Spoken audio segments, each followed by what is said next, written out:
100కు పైగా దీర్ఘకాలిక సమస్యలకు ఎటువంటి ఆపరేషన్ దుష్ప్రభావాలు లేకుండా హోమియోపతి చికిత్స. లేడీస్కి నిజంగా అలాంటి ఇల్లు లేదంటారా? See, ఇప్పుడు గవర్నమెంట్ ఏదైనా చట్టం చేసిందా? ఆడవాళ్ళు ఇల్లు కొనుక్కోకూడదు, ఆడవాళ్ళు డబ్బులు సంపాదించుకోకూడదు. ఒకవేళ మీరు సంపాదించుకున్న ఈ డబ్బులన్నీ కూడా మీ నాన్నకో మీ మొగుడికో ఇచ్చేయాలి, లేకపోతే నీ కొడుకో ఇచ్చేయాలి తప్ప మీరు డబ్బులు పెట్టుకోకూడదు. ఇలాంటిది ఏమన్నా చట్టం చేసిందా? నువ్వు డబ్బులు సంపాదించుకుంటే ఆ డబ్బులు నీ ఇష్టం వచ్చినట్టు ఖర్చు పెట్టుకోకుండా ఆపేది ఎవడు? చాణక్య, నువ్వు సంపాదించుకుంటే నువ్వు ఖర్చు పెట్టుకుంటావు, మీ చెల్లెలో అక్కో లేకపోతే మీ భార్య ఎవరు సంపాదించుకున్నా వాడి ఇష్టం వచ్చినట్టు ఖర్చు పెట్టుకునే హక్కు వాళ్ళకు ఉంటుంది. ఇకపోతే లేదు ఆడవాళ్ళకి ఇల్లు లేదంటే మరి ఆవిడ చెప్పే కోణం మనం ఎలా చూడాలంటే, మన కడలి ఒకప్పుడు ఆడవాళ్ళు సంపాదించుకోవడానికి అవకాశాలు తక్కువగా ఉండి, లేకపోతే వాళ్ళు వంటింటికి మాత్రమే పరిమితమయ్యి ఏదో ఒక 10th ఇంటర్ చదివిచ్చేసిన తర్వాత ఇంకెందుకమ్మా ఎక్కువ చదువులు, మనకి ఆడపిల్లకి ఇంత చాలు అని చెప్పి వాళ్ళ నాన్న ఒక మంచి సంబంధం చూసి పెళ్లి చేసి పంపించినప్పుడు అప్పుడు దాకా ఈవిడికి తండ్రిల్లు, అప్పటి నుంచి మొగుడిల్లు. ఓకే, అయినా కూడా నువ్వు గమనిస్తే ఏ తండ్రి అయినా సరే, నాకు ఒక కొడుకు కూతురు అందరూ ఉన్నారు, మరి రేపు వాళ్ళకి ఆస్తి పంచాల్సి వచ్చినప్పుడు నాకు తరతరాల నుంచి వచ్చిన ఆస్తినా నేను సంపాదించిన ఆస్తినా వచ్చినప్పుడు ఇద్దరికీ ఈక్వల్గానే ఇస్తాం. ఇంకా మన దరిద్రం ఏంటంటే ఆడవాళ్ళకి పెళ్లి చేసేటప్పుడు ముందుగానే సరే పాపం వెళ్ళిపోతుంది కదా, దీనికి కట్నం రూపంలో ఇచ్చేద్దాం, వీడు ఎప్పుడు మనతోనే ఉంటాడు కదా, వీడికి తర్వాత ఇవ్వచ్చులే అనుకుంటాం. నా కొడుకు విషయంలో అయితే వీడు ఉంటాడు కదా, వీడికి సర్లే తర్వాత ఇవ్వచ్చులే. పాపం ఈ అమ్మాయికి అప్పో సుప్పో చేసి ఎక్కడి నుంచో డబ్బులైనా తీసుకొచ్చి తర్వాత మనం చూసుకుందాంలే అని చెప్పి వీడిని పక్కన పెట్టి అన్నీ తీసుకొచ్చి ఆవిడకి ఇస్తారు. నేను ₹1 కోటి సంపాదిస్తే 50 లక్షలు నా కూతురికి, 50 లక్షలు నా కొడుకు, ఇద్దరికి 2 కళ్ళగా ఏ తండ్రికైనా ఇలాగే ఉంటుంది. ఆడపిల్ల అంటే చిన్న చూపు ఉండదు. నాకు తెలిసి మరి వాళ్ళ ఇంట్లో అలాంటి చిన్న చూపు ఏమైనా ఉందంటే ఆవిడే చెప్పాలి. నాకు తెలిసి నాకు అలాంటి చిన్న చూపు లేదు. అలాంటి అయితే విషయం ఏంటంటే ఇక్కడ నాన్న డబ్బులు ఇవ్వడమో లేకపోతే మొగుడు డబ్బులు ఇవ్వడమో ఇవి కాకుండా నిన్ను సొంతంగా సంపాదించుకోకుండా ఆపేదేవుడు నీ చదువు, నీ టాలెంట్. చదువు లేకపోయినా టాలెంట్ తోటి చాలామంది డబ్బులు సంపాదించుకుంటున్నారు కదా. వాళ్ళు సంపాదించుకున్న డబ్బులు ఏమన్నా నిజం చెప్పాలంటే అమీర్పేటలో ఆడవాళ్ళని నమ్ముకునే అన్ని షాపింగ్ మాల్ వెలుస్తున్నాయి. మీరు గమనించండి, షాపింగ్ చేసేది ఆడవాళ్ళు ఎక్కువ, మగవాళ్ళు ఎక్కువ. మగాడు వచ్చి అక్కడ నించొని బిల్లు కట్టడానికి మాత్రమే వాడు ఆ చీరలు, ఆ నాగలు ఇవన్నీ కొనుక్కునేది వీళ్ళే. అండ్ మన వాళ్ళు పెద్దవాళ్ళు చెప్పేది కూడా, మగాడి వైభవం అంతా ఆడవాళ్ళు ఒంటి మీద కనపడాలంట. అంటే నువ్వు ₹1 కోటి సంపాదిస్తే అది ఎలా తెలుస్తుంది? మహా అయితే నువ్వు ఓ షర్టు ప్యాంట్ వేసుకొని బూట్ వేసుకొని పోతావు తప్ప పట్టు చీరలు కానీ లేకపోతే నాగలు కానీ వీళ్ళకి కొని పెడితేనే నువ్వు మగాడు అనే రకంగా మన మీద రుద్దారు. సో ఇక్కడ అది ఏదో బాగుంది కదా అని చెప్పి ఆవిడ ఒక ఫ్రేజ్ వాడేసి ఆ ఫ్రేజ్ని జడ్జి చేసుకోవడం కోసం అవును కదా కరెక్టే కదా అనుకునే పరిస్థితి ఉంది. ఇది ఎప్పటిది? మేబీ ఒక 30 ఏళ్ల క్రితం సంగతి. ఇప్పుడు అన్ని రంగాల్లోనూ ఆడవాళ్ళు మగవాళ్ళతో పోటీ పడుతున్నారు. ఇంకా చెప్పాలంటే ఆవిడ ఇంకో మాట కూడా ఉంది, ఆపర్చునిటీస్. ఈక్వాలిటీ అంటే ఏంటి? ఆపర్చునిటీస్ ఈక్వల్గా ఉండాలి. కరెక్టే, ఆపర్చునిటీస్ ఈక్వల్గా ఉండాలి. మరి ఆవిడ అందులో మాటల్లో తీస్తూ కూలి వాళ్ళకి, ఆఖరికి కూలి వాళ్ళకి కూడా ఆడవాళ్ళకి తక్కువ వేతనం, మగవాళ్ళకి ఎక్కువ వేతనం, ఎందుకండి ఈ వివక్ష అన్నట్టుగా మాట్లాడారు. ఇక్కడ ఆడవాళ్ళకి తక్కువ మగవాళ్ళకి ఎక్కువ అనే కోణంలో అసలు ఆడ మగ అనే వ్యత్యాసం వాళ్ళకు ఉండదు. వాడికి కావాల్సింది పని. నువ్వు ఎంత పని చేస్తావు అంటే ఆవిడ మళ్ళీ వర్కింగ్ అవర్స్ ఇద్దరికీ సేమే, కానీ మగవాళ్ళకి జీతం ఎక్కువ. ఎందుకండి అంటుంది. ఎందుకంటే అదే గంటలో వీడు 100 ఇటుకలు మోస్తాడు, ఈవిడ 50 ఇటుకలు మోస్తుంది. ఓకే, సో ఇది గవర్నమెంట్ పెట్టిన రూల్ కాదు. ఆ కాంట్రాక్టర్ లేకపోతే ఎవడు పని చేయించుకుంటున్నాడు వాడికి కావాల్సింది ఏమిటయ్యా? నేను బిల్డింగ్ కట్టాలి, కావాలి మనుషులు కావాలి. ఆ మనుషులు వచ్చినప్పుడు కొంతమంది ఆడవాళ్ళు వచ్చినప్పుడు వాళ్ళకి ఎంత ఇవ్వాలి, వాళ్ళు చేసే పనిని బట్టి వాళ్ళు ఇస్తాం అంటారు. దీనికి కూడా గవర్నమెంట్ రూల్స్ కొన్ని పట్టుకొచ్చారు. వాళ్ళకి అన్యాయం జరిగిపోతుంది, వాళ్ళకి తక్కువ వేతనాలు ఇస్తాను, వాళ్ళకి కొంత పెంచి ఇవ్వండి అని చెప్పి. అంటే వాళ్ళు చేసే పని తక్కువైనా కూడా వాళ్ళకి ఇంకా కాస్త వేతనం పెంచి ఇవ్వాలి, దానికి మినిమం వేజెస్ ప్రకారం ఏదో పట్టుకొచ్చారు చట్టాలు. బట్ ఇది జరగడానికి కారణం ఏంటంటే ఆడవాళ్ళు అనే అలుసు కాదు, పని. నాకు కళ్ళకి నా పనే డబ్బులు, చేసే పనే నాకు వచ్చే డబ్బులు. నాకు వచ్చే డబ్బులు వీడి వల్ల ఎక్కువ వస్తున్నాయంటే వీడికి ఎక్కువ ఇస్తా, వీడి వల్ల తక్కువ వస్తున్నాయంటే వీడి తక్కువ ఇస్తా. నేను వెళ్ళాం పని చేసాము, నువ్వు 100 ఇటుకలు మోసావు, నేను 70 ఇటుకలు మోసాను, నీకు 100 ఇటుకలు నేను డబ్బులు ఇస్తా, నాకు 70 ఇటుకలకే డబ్బులు ఇస్తాడు. ఇది కూలీ వాళ్ళకి సంబంధించి మాత్రం. ఓకే. ఇది శారీరకమైన శ్రమకు సంబంధించి. బట్ ఇవాళ రేపట్లో అది అదొకటేనా ఉద్యోగం? చదువుకుని నీతో నాతో పోటీపడి ఆఫీస్‌లో ఉద్యోగాలు చేసే మహిళలకి ఈక్వల్ సాలరీస్ లేవా? ఉన్నాయి. ఇంకా చెప్పాలంటే ఇంకా ఎక్కువే ఉన్నాయి ఇక్కడ. ఇంకా ఎక్కువ కాదు. గవర్నమెంట్ తరపు నుంచి వాళ్ళకొచ్చే ట్యాక్స్ బెనిఫిట్స్. ఇప్పుడు నీకు నాకు ఒకటే జీతం వస్తది. ఐ మీన్ అమ్మాయి అనుకో, ఇద్దరికి ఒకటే జీతం వచ్చినా కూడా అమ్మాయిలకి కొన్ని ట్యాక్స్ బెనిఫిట్స్ వల్ల అండ్ అలాగే అబ్బాయిలకి చాలా చోట్ల కన్వెన్స్ కూడా ప్రొవైడ్ చేయరు. అమ్మాయిలకి కంప్లీట్ కన్వెన్స్ ప్రొవైడ్ చేస్తారు. ఇంకా రకరకాల ఫెసిలిటీస్ వాళ్ళకి ఎక్కువ ఉన్నాయి. ఎక్కడ మళ్ళీ ఆడవాళ్ళనే సాఫ్ట్ కార్నర్లో వాళ్ళకి. అంతెందుకయ్యా, నువ్వు నేను మీడియాలో ఉన్నాం. నువ్వు చేసే పని అదే ఒక అమ్మాయి వచ్చి చేస్తే నీకు ఎక్కువ ఇస్తారా, అమ్మాయికి ఎక్కువ ఇస్తారా? అమ్మాయికి ఎక్కువ ఇస్తారు. ఇమేజ్ పక్కన పెట్టు, సేమ్ ఎక్స్పీరియన్స్ సేమ్ కేటగిరీలో ఉన్న ఓకే ఇంకో అమ్మాయి వస్తే, ఎందుకంటే ఆ అమ్మాయికి మేకప్ ఖర్చు అంటారు, ఆ అమ్మాయికి రానుపోని ఛార్జీలు అంటారు, ఇవన్నీ కూడా వాళ్ళు కలెక్ట్ చేసుకొని పోతారు. సో ఇక్కడ మగాడికి నిజం చెప్పాలంటే మగాడికి నోరు లేదు.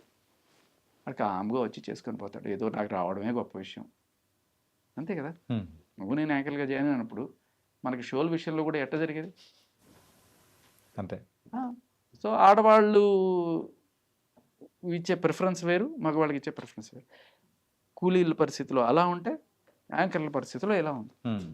ఇంకా ఉద్యోగస్తుల పరిస్థితులు చెప్పాలంటే మళ్ళీ అగైన్ ఈక్వాలిటీ కూడా కాదు. ఇప్పుడు లేడీస్కి మెటర్నిటీ లీవ్ అని 6 నెలలు ఇస్తారు. అవును.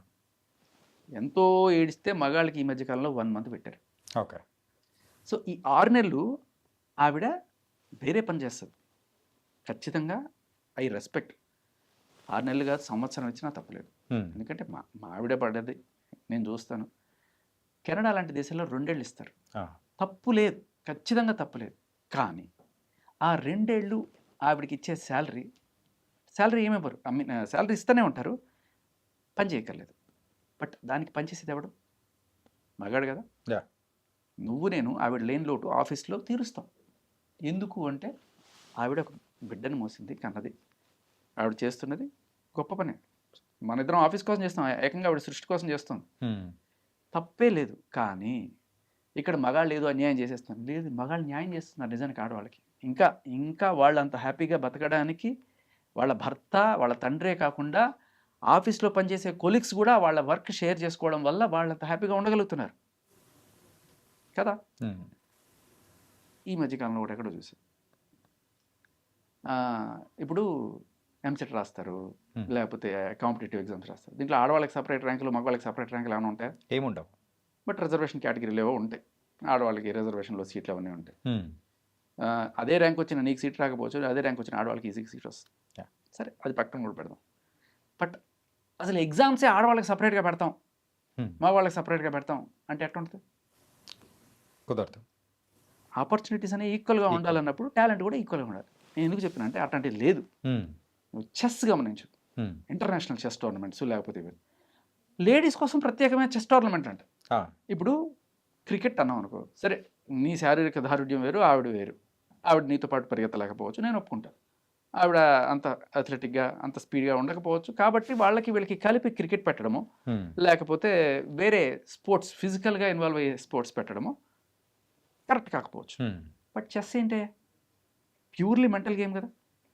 మరి దీంట్లో ఆడవాళ్ళ తెలివితేటలు వేరు, మగవాళ్ళ తెలివితేటలు వేరు. బ్రెయిన్తో ఆడే గేమ్కి లేడీస్కి సపరేట్ టోర్నమెంట్స్ ఎందుకు? అర్థమే కావు కొన్ని జీవితంలో. సరే, వాళ్ళని ఎంకరేజ్ చేయడానికి, వాళ్ళు బయటికి రావడానికి, ఇటువంటివన్నీ కూడాను రకరకాలు చెప్తుంటారు. కానీ ఈ కోణంలో మనం చూస్తే ఆపర్చునిటీస్ ఇవాళ ఆడవాళ్ళకు ఉన్నంత మగాళ్ళకి లేవు అనేది అక్షర సత్యం. ఎస్పెషల్లీ ఈ ఫాస్ట్ పేస్డ్ వరల్డ్లో. అండ్ దీంట్లో కూడా ఉద్యోగాలకు వెళ్ళినప్పుడు కూడా అంతెందుకు, నువ్వు నేను ఇంటర్వ్యూకి వెళ్ళాం, మనం ఎంత క్యూలో నించోవాల్సి వచ్చేది, లేకపోతే ఎంత చేసేది, వాళ్ళు ఎంత ఈజీగా చేసేవాళ్ళు. సో అది వేరు. ఆఖరికి ఏ ఆడవాళ్ళు రాకపోతే లాస్ట్ లాట్ ఏదైనా మిగిలితే అలా వచ్చిన మగవాళ్ళు కూడా చాలామంది ఉన్నారు యాంకరింగ్ ఫీల్డ్లో. అమ్మాయి చేసిన వ్యాఖ్యలు అనేది కూడా ఒకసారి చూసుకుంటుంటే, ఇదొక ఇంటర్వ్యూ అనే కాదు, ప్రీవియస్గా జరిగిన గోల్డెన్ ఇంటర్వ్యూస్ అనేది కూడా ఒకసారి చూసుకుంటే, ఎందుకు మగవాడు అనేటప్పటికీ అంత చిన్న చూపు అనేది చూపించడం అనేది కూడా చూస్తున్నాము. ఆడవాళ్ళు అంటే మగవాళ్ళ మీద కూడా వాళ్ళ మీద చిన్న చూపు చూపిస్తారు. చిన్న చూపు చూపించడం. ఉమ్. అంటే అన్యాయం జరుగుతూ ఉంది, ఉమ్. అది కరెక్టే. ఏంటి కరెక్ట్? ఖచ్చితంగా కాదు, అన్యాయం జరుగుతుంది మగాడికి. మగాడికి జరుగుతుందా? ఖచ్చితంగా అన్యాయం అంటే జరుగుతుంది. ఆడవాళ్ళకి జరగట్లేదంటారా? ఆడవాళ్ళకి అన్యాయం జరిగితే ఆ, అంటే ఏ రకంగా జరుగుతుంది? ఇప్పుడు 2 రకాలుగానే జరగచ్చు. ఉమ్, కానీ ఈ ఉన్న సిచ్యువేషన్లో చట్టపరంగా, ఈ ఈ హక్కుల పరంగా, ఉమ్, ఆపర్చునిటీస్ పరంగా ఇవాళ మగవాడికి అన్యాయం జరుగుతుంది. ఒకవేళ ఆడవాళ్ళకి అన్యాయం జరుగుతుంది అనుకుంటే ఉమ్, మేబీ ఆవిడ భర్త వల్ల పర్సనల్ లెవెల్లో అన్యాయం జరుగుతుండొచ్చు. ఓకే, అంతే తప్ప చట్టపరంగా ఇవాళ మహిళలకే ఫేవర్గా ఉన్నాయి చట్టాలు. ఓకే. ఆపర్చునిటీస్ పరంగా మహిళలకే ఫేవర్గా ఉన్నాయి. ఎడ్యుకేషన్ పరంగా కూడా మహిళలకే ఫేవర్గా ఉన్నాయి. రాజ్యాంగము, చట్టాలు, సొసైటీ, ఆపర్చునిటీస్ అన్నీ వాళ్ళకి ఫేవర్గా ఉన్నప్పుడు అన్యాయం ఎవరికి జరుగుతుందా? ఉమ్, ఆడవాళ్ళకి అన్యాయం జరుగుతుందంటే మొగుడు కొట్టాడనో, లేకపోతే వాళ్ళు తిట్టారనో, వెళ్ళంగొట్టే మొగుళ్ళు కూడా చాలామంది ఉన్నారు. ఇది పర్సనల్ లెవెల్లో జరిగాయి. ఉమ్, ఇది మన హక్కు. ప్రతి ఒక్క పుట్టిన ప్రతి వ్యక్తికి, మగాడికి ఆడవాళ్ళలాగే హక్కులు ఉండాలి కదా. కాకపోతే అక్కడైతే రెండు మిక్స్ చేసి మాట్లాడుతున్నారు కదా. అదే అంటున్నా, అన్యాయం జరిగినప్పుడేమో ఆ ఇంట్లో ఆయన కొట్టాడు, వాళ్ళ నాన్న కొట్టాడు. ఉమ్, న్యాయం జరిగినప్పుడేమో ఇక్కడ గవర్నమెంట్ వాళ్ళు న్యాయం చేశారు. గవర్నమెంట్ వాళ్ళు ఏం న్యాయం చేశారంటే ఆపర్చునిటీస్ ఇవన్నిట్లోనూ వాళ్ళకి రిజర్వేషన్లు, లేకపోతే ప్రత్యేకమైన చట్టాలు, సాక్ష్యాలు లేకుండా కూడా కేసులు పెట్టేవి, ఇవన్నీ కూడా భరణాలు. అన్నిటికంటే దారుణమైన విషయం ఉమ్, అలుమని అంటారు కదా, అంటే మొగుడు పెళ్ళాం విడిపోయినప్పుడు అట్లా యా, యా, భరణం. మొగుడు ఎంతో కొంత ఇవ్వాలి, నెల నెల ఆవిడ పోషిస్తూ ఉండాలన్నమాట. అండ్ రీసెంట్గా చూశారు అంటే వన్ టైం సెటిల్మెంట్, ఉమ్, ఓ 50 లక్షలు 30 లక్షలు మొగుడు ఇచ్చేస్తాడు. ఉమ్, ఈ 30 లక్షలు తీసుకుని ఆవిడ ఇంకొని పెళ్లి చేసుకుంటుంది. ఓకే.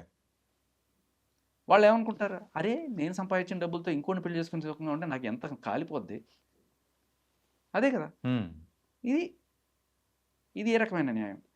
చైనాలో నిజం చెప్పాలంటే ఈక్వాలిటీ గురించి మాట్లాడుకుంటే, చైనా ఉమ్, ఆడ మగ మనలాగా రిజర్వేషన్లు ఏ తేడాలు చూపించదు. అటువంటి దేశంలో ఒకప్పుడు ఉండే ఈ భరణాలు ఇటువంటి అన్నీ. మొన్న రీసెంట్గా నాకు తెలిసి 1 year or 2 years back Hmm. మొత్తం తీసి వదలబడేశారు. పెద్ద పెంట అయిపోయింది, ఇది చిరాకు అయిపోయింది. కష్టపడి సంపాదించుకోవడం నేర్చుకోవాలి తప్ప ఇలా ఆడిని ఈడిని అడుక్కొని, లేకపోతే చట్టాలు ఉన్నాయి అని చెప్పి కేసులు వేసి లాక్కోవడం అనేది కరెక్ట్. సుప్రీంకోర్టు లేటెస్ట్గా ఒక జడ్జిమెంట్లో ఇచ్చింది. ఓకే. ఒక ఆవిడ ఏదో మొగుడు పెళ్ళం విడిపోతున్నాము, నాకు ఎంతో కొంత ఇప్పించండి అని చెప్పి చేస్తే, నువ్వు ఏం చదువుకున్నావు? ఎంబీఏనో ఇంజనీరింగో ఏదో చేసింది, ఉద్యోగం చేసుకుంటుంది, అన్నీ ఉన్నాయి, ఇన్కమ్ ట్యాక్స్ రిటర్న్ సబ్మిట్ చేస్తుంది. ఇంత ఉండి నువ్వు ఎందుకమ్మా హుందాగా డబ్బులు సంపాదించుకొని బతుకోలేవు? ఎందుకు మొగుడిని దేహి అని చెప్పి అడుక్కొని బతుకుతున్నావు? మీరు హుందాగా బతకడం నేర్చుకోండి అని సుప్రీంకోర్టు వ్యాఖ్యానించింది. ఉమ్, సో ఆపర్చునిటీస్ అనేవి ఈక్వల్గా ఉన్నప్పుడు నీకెందుకు ఇవ్వాలి భరణం? అండ్ ఇదే భరణం మగాడికి ఎందుకు ఇవ్వరు? ఈక్వాలిటీ కదా. Yeah. మొగుడు పెళ్ళం విడిపోయారు, నువ్వు భరణం మొగుడికి. మగాడని వాడు పోషించడానికి పుట్టాడా? పురుషుడు పోషించడం దగ్గరగా ఉందనే. ఉమ్,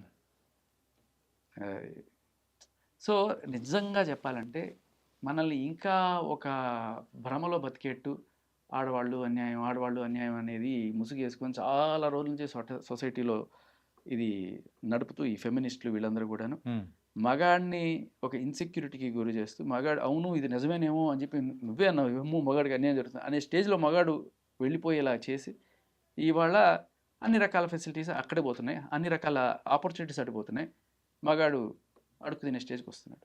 అంటే అమ్మాయిలు అనేటప్పటికీ మంచివాళ్ళు, కానీ ఈ అమ్మాయి చేసిన వ్యాఖ్యలు ఏదైతే అమ్మాయి అబ్బాయి ఇద్దరు కూడా జస్ట్ గడుపు నుంచే వస్తారు, ఒకే తల్లి గడుపు నుంచి వచ్చిన వాళ్ళే. సడన్ గా ఆడవాళ్ళు మంచి వాళ్ళు, మగవాళ్ళు చెడ్డవాళ్ళు ఏమీ అయిపోరు. కానీ ఏంటంటే అన్న, ఇప్పుడు అమ్మాయిలు ఉంటారు, మంచోళ్ళు ఉంటారు, కొంచెం చెడ్డోళ్ళు ఉంటారు. కాకపోతే ఇక్కడ ఏంటంటే ఇలా మాట్లాడే ఒక అమ్మాయిని చూసి అలా ఒక 5-6 మంది అమ్మాయిలు తయారయ్యారు అనుకోండి, అప్పుడు ఏంటి సంగతి? ఏంటంటే ఇంత వస్తుంది కదా, అరే ఇట్లా మాట్లాడామంటే ఇంత పబ్లిసిటీ వస్తుంది కదా, అరే ఈ రోజు అమ్మాయి కడలి మాట్లాడింది, మేము మాట్లాడితే తప్పేంది అని చెప్పేసి ఒకరిని చూసి ఇంకొకరు నేర్చుకుంటే. ఆ అమ్మాయి మాట్లాడిన అన్ని మాటలు నేను తప్పు పట్టను. కడలి అనే అమ్మాయి కొన్ని చాలా చాలా సెన్సిటివ్గా మాట్లాడుతుంది, బాగుంది. కానీ ఇక్కడ ఆ అమ్మాయి మాట్లాడిన మెయిన్ పాయింట్ నువ్వు చెప్పింది ఏంటంటే, అమ్మాయికి ఇల్లు లేదు అనేది తప్పు. ఎందుకంటే నువ్వు సంపాదించుకొని కొనుక్కోమ్మా, ఎవడాపుతున్నాడు? ఏ అమ్మాయి అయినా సరే ఉద్యోగం చేసి డబ్బులు సంపాదించుకొని ఇల్లు కొనుక్కుంటే గవర్నమెంట్ ఆపుతుందా, చట్టాలు ఆపుతున్నాయా? ఎవడు ఆపట్లేదు కదా. ఈ స్టేట్మెంట్కి ఏంటి అర్థం?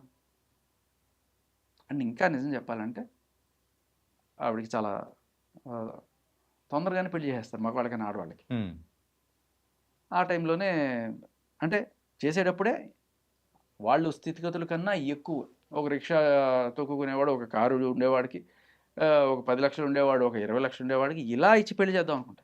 వాళ్ళ మైండ్ సెట్ కూడా, ఆవిడంటే మైండ్ సెట్స్ గురించి మాట్లాడుతుంది. ఉమ్, మగాడు అనేవాళ్ళు ఎందుకు ఆడవాళ్ళని అదో రకంగా చూస్తూ ఇది చేస్తారు, మా ఇష్టం వచ్చినట్టు డ్రెస్ వేసుకుంటాం. అలాగే ఈ మైండ్ సెట్ విషయానికి వస్తే ఆడవాళ్ళు ఒక అమ్మాయిని నేను 100 మందిని అడిగాను, ఒక్కళ్ళు కూడా నాకు ఈ ఆన్సర్ చెప్పలే. అమ్మ నువ్వు పెళ్లి చేసుకునే అబ్బాయి నీకన్నా పొట్టిగా ఉంటే చేసుకుంటావా? ఉమ్, లేదు. నీకన్నా చదువు తక్కువ ఉంటే మేబీ, కానీ చేసుకో, మోస్ట్ లైక్లీ నాట్. ఉమ్, నీకన్నా ఆస్తి తక్కువ ఉండకూడదు, నీకన్నా వయసు తక్కువ ఉండకూడదు, వయసులో పెద్ద ఉండాలి, హైట్లో పెద్ద ఉండాలి, చదువులో పెద్ద ఉండాలి, ఆస్తిలో పెద్ద ఉండాలి, అన్నిట్లోనూ ఎక్కువ ఉండాలి. ఉమ్, ఈక్వాలిటీ కావాలి మాకు. ఓకే. వాళ్ళకి అసలు వాళ్ళకి ఆ మైండ్ సెట్ మారాలి. ఏ పొట్టిగా ఉంటే ఎందుకు చేసుకోకూడదు? మగాడు చేసుకోవట్లేదా పొట్టిగా ఉండే అమ్మాయిని? ఏ అలా మనం తయారు చేయబడ్డాం, మనమే కాదు వాళ్ళు కూడా. ఓకే. తరతరాలుగా ఇలా వచ్చింది, అలా ఉంటుంది. వాళ్ళని వాళ్ళు మార్చుకోవాలి ఫస్ట్. ఈక్వాలిటీ అనే విషయంలో అక్కడి నుంచి రావాలి, వాళ్ళు మారాలి ఫస్ట్. అండ్ ఫైనల్గానా ఈవెన్ వాళ్ళనే కాదు, కొంతమంది ఫెమినిస్ట్ మాట్లాడేటప్పుడు కూడా అంటే ఎప్పుడో జరిగిన అంటే వాళ్ళ మీద జరిగిన దాడుల దాని గురించి ప్రజెంట్ ఇప్పుడు ఉన్న టైం లైన్, సో ఇప్పుడు ఈక్వాలిటీ అనేది కూడా మ్యాక్సిమం వచ్చింది. ఇన్ఫ్యాక్ట్ చెప్పాలంటే మగవాళ్ళ కంటే అమ్మాయిలు ఒక అడుగు ముందుగానే ఉన్నారు. వాళ్ళు ఎక్కువ సమానం, మనం తక్కువ సమానం. తక్కువ సమానం ఆ టైప్లో ఉన్నాం. కానీ ఆ రోజు జరిగిన ఇన్సిడెంట్స్ అనేది కూడా ఇప్పుడు మెన్షన్ చేసి చేయడం వల్ల అంటే ఏం సాధిస్తారని ఏం సాధిస్తారు? బ్రహ్మాండంగా హక్కులు సాధించుకుంటున్నారు, రిజర్వేషన్లు సాధించుకుంటున్నారు, చట్టాలు సాధించుకుంటున్నారు, ఇన్ని సాధించుకుంటున్నారు కదా. జస్ట్ ఇక్కడ ఉన్న ఒక వెల్ ఎడ్యుకేటెడ్ ఆస్తిపరురాలు అన్నీ ఉండి కూడా నేను అమ్మాయిని అని చెప్పి ఎవరైతే ఒక తాండాలో గిరిజన స్త్రీ ఆస్తి లేక ఆపర్చునిటీస్ లేక బాధపడుతుందో వాళ్ళ కోసం చేయబడిన చట్టాలని ఏకంగా మహిళల కోసం చేశారు కాబట్టి నేను దీన్ని వాడుకుంటాను అని చెప్పి ఈవిడికి అన్నీ ఉన్నా కూడా ఈవిడ భరణం కోసం వెళ్తుంది, ఈవిడ అదే రిజర్వేషన్ కోసం వెళ్తుంది. సో ఏంటంటే మనకు ఉన్నాయి కాబట్టి అది చూపించి ఇక్కడ వీళ్ళు బతుకుతాం. నిజం చెప్పాలంటే ఈ చట్టాలు కూడా పాపం ఇలా వీక్ మహిళల కోసం చేయబడ్డ చట్టాలు. నిజానికి ఇవాళ కేసులు పెడుతున్న మహిళలందరూ కూడా స్ట్రాంగ్ మహిళలు. నువ్వు గమనించండి, రీసెంట్గా ఒక స్టార్ హీరో మీద ఒక అమ్మాయి వెళ్ళి కేసు పెట్టింది. ఆవిడ చెప్తుంది, మాది జమీందారు వంశం, మా నానమ్మ జమీందారు, అసలు నేను ముష్టేస్తాను వాళ్ళకి కావాలంటే. అంత డబ్బులు అంత ఉంది, ఇటువంటి వాళ్ళే వెళ్ళి కేసులు పెట్టగలుగుతున్నారు తప్ప నిజానికి ఒక డ్యాన్స్ యూనియన్లో ఒక అమ్మాయికి ఆపర్చునిటీస్ ఇవ్వాలంటే నువ్వు నాతో వచ్చి ఉంటేనే నీకు ఆపర్చునిటీ ఇస్తానని చెప్పి బలవంతం చేసిన వాడు ఆ అమ్మాయి వెళ్ళి దేవుడా నన్ను రక్షించండి అని చెప్పి పోలీస్ స్టేషన్ చుట్టూ కేసులు పెట్టడానికి తిరిగితే, ఇక్కడ కాదమ్మా ఆ స్టేషన్కి పో, ఆ స్టేషన్ కాదమ్మా ఈ స్టేషన్కి పో అని చెప్పి తిప్పే వ్యవస్థ. నిజానికి న్యాయం అనేది ఇలా వీకర్ సెక్షన్స్ కోసం ఉద్దేశించబడితే అవన్నీ యూజ్ చేసుకొని ఇలా డబ్బున్న వాళ్ళు, పరపతున్న వాళ్ళు, లేకపోతే ఇన్స్టాగ్రామ్ ఇన్ఫ్లుయెన్సర్స్ వీళ్ళందరూ కూడా వీటిని చక్కగా వాడుకోగలుగుతున్నారు. ఓకే. అది. అండ్ ఫైనల్గా ఈ టాపిక్ గురించి మీరు ఏమంటారు? ఆడ మగ తేడా లేదు. దమ్మున్నోడిది, పని చేయగలిగినోడిది డబ్బు. అండ్ ఇంకొకటి ఏంటంటే మగాడు తిడతాడు, ఆడవాళ్ళు పడవాళ్ళు కాదు.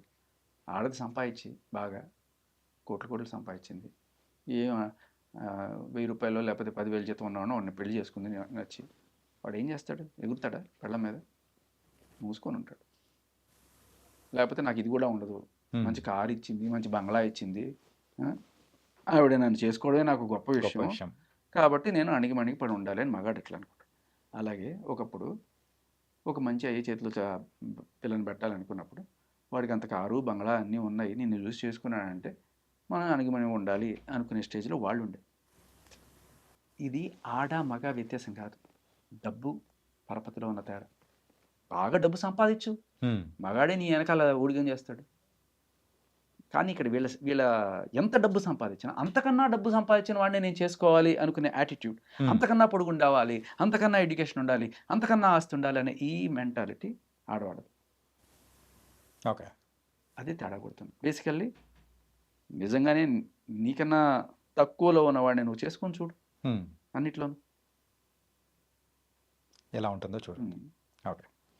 సో నైస్ అన్న. ఏంటంటే ఇటు సైడ్ న్యాయం ఉంటుందో అటు సైడ్ మాట్లాడే పర్సన్ కాబట్టి అందుకోసమే మిమ్మల్ని పిలిచాను. ఈ టాపిక్ మీద మీ యొక్క ఒపీనియన్ అనేది కూడా తీసుకున్నాను. So thank you so much. Thank you. And don't forget to subscribe to iDream. And for more videos, Please subscribe to iDream. Please subscribe to iDream. Please subscribe iDream. And please subscribe to iDream. For more videos, subscribe to iDream. please like, share, and subscribe to the channel. Congratulations, iDream. Subscribe to iDream. Subscribe to iDream.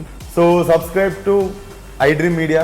iDream ki iDream team అందరికి huge congratulations. Please subscribe iDream Media. Please subscribe to iDream. Subscribe iDream. Please subscribe to iDream. iDream అంటే నా కళల channel subscribe చేసుకున్నారు, నోరు తిరుగుతలేదు, మీరైతే గంట గుర్తు కొట్టండి. For more such videos, please subscribe to iDream. Subscribe to iDream. Please subscribe to iDream. Please subscribe iDream Media. Please do subscribe to iDream. Please subscribe to iDream Media. For best entertainment and information, please subscribe iDream.